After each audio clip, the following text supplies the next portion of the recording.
The steady online white light on a modem indicates a successful internet connection and proper functioning. However, a flashing white light suggests the modem is having trouble establishing a connection. This issue can be caused by loose or faulty cable connections, internet outages, or damage to the modem itself. To resolve the problem, start by checking the cables for any defects and replacing them if necessary. Ensure the Ethernet cable is firmly connected to the modem. If the issue persists, try power cycling the device by unplugging it, removing the batteries, waiting approximately 12 minutes, and then plugging it back in and reinstalling the batteries.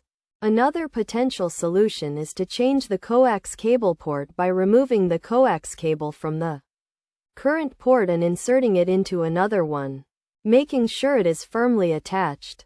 If none of these solutions work, it may be necessary to replace the modem, especially if there is no internet outage in the area.